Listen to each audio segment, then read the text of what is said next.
స్వయం సమృద్ధి దిశగా దేశం ముందుకు సాగుతోంది. అన్ని రంగాల్లో దిగుమతుల నుంచి ఎగుమతుల స్థాయికి చేరింది.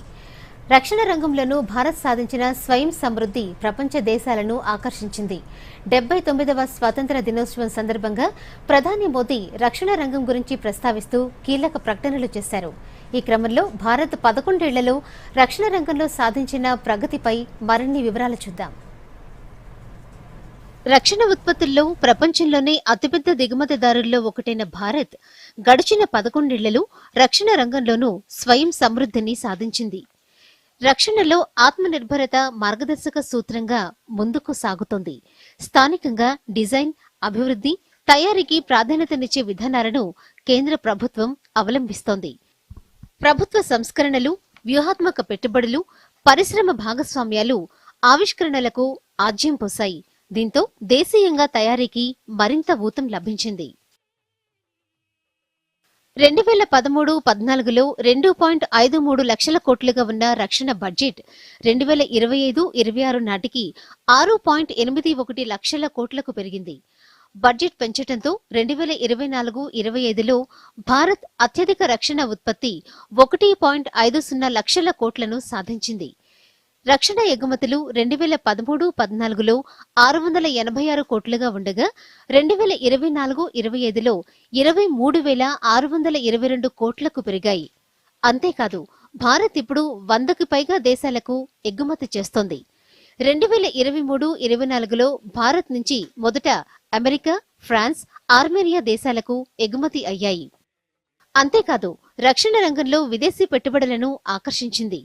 కొత్త రక్షణ పారిశ్రామిక లైసెన్సుల కోసం ఆటోమేటిక్ రూట్ ద్వారా విదేశీ ప్రత్యక్ష పెట్టుబడి పరిమితిని 74% పెంచారు. అంతేకాదు అధునాతన సాంకేతికతను పొందటంలో ఎఫ్టీఐలను 100% అనుమతించారు. ఆవిష్కరణలను ప్రోత్సహించడానికి innovation for defence excellence technology development ఫండ్ను ప్రవేశపెట్టింది కేంద్ర ప్రభుత్వం. రక్షణ రంగంలో కృత్రిమ మేధస్సును స్వీకరించడానికి వీలుగా defence AI council DAIC, defence AI project frequency DAIPI అమలు చేసింది. అంతేకాకుండా ప్రతి రక్షణ ప్రభుత్వ రంగ సంస్థ కోసం ఒక ఏఐ రోడ్ మ్యాప్ ను కూడా ఖరారు చేసింది కేంద్రం. దేశాన్ని రక్షణ రంగంలో ఆత్మనిర్భర్ భారత్ గా నిలబెట్టడమే కాదు, భద్రత విషయంలోనూ కీలక చర్యలు చేపట్టింది. అంతర్గత భద్రత, ఉగ్రవాద నిరోధకతలో ప్రత్యేకత చాటుకుంది. 2016లో సెప్టెంబర్ 28-29 మధ్య ఉరీలో భారత సైనికులపై దాడి తర్వాత పాకిస్తాన్ ఆక్రమిత కశ్మీర్లోని ఉగ్రవాద లాంచ్ ప్యాడ్లను సర్జికల్ స్ట్రైక్స్ తో ధ్వంసం చేసింది. ఆ తర్వాత బాలాకోట్ వైమానిక దాడులు, ఆపరేషన్ సింధూర్తో ఉగ్రముఖలను చెల్లాచెదురు చేసింది. సీమాంతర ఉగ్రవాదాన్ని తుదముట్టించటమే కాదు, 2019 ఆగస్టు 5న ఆర్టికల్ 370ని తొలగించి దశాబ్దాల నాటి అసమతుల్యతలను రూపుమాపింది. ఆ తర్వాత జమ్మూ కాశ్మీర్లో 2024లో 3 దశల్లో అసెంబ్లీ ఎన్నికలు నిర్వహించింది. మరోవైపు ఉగ్రవాదం, నక్సలిజం పట్ల జీరో టాలరెన్స్ విధానాన్ని అవలంబించింది. కేంద్రం తీసుకున్న చర్యలతో గత 10 ఏళ్లలో 8,000 మందికి పైగా నక్సలైట్లు హింసా మార్గాన్ని విడిచిపెట్టారు. దీని కారణంగా మావోయిస్టు ప్రభావిత జిల్లాలు 120 నుంచి 20కి చేరాయి.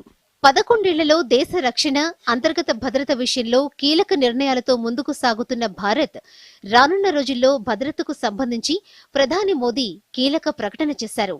సుదర్శన చక్ర మిషన్ ప్రారంభించనున్నట్లు తెలిపారు. యుద్ధ విమానాల కోసం మేడ్ ఇన్ ఇండియా జెట్ ఇంజిన్ల అభివృద్ధికి కృషి చేయనున్నట్లు తెలిపారు. Bureau report, Doordarshan news.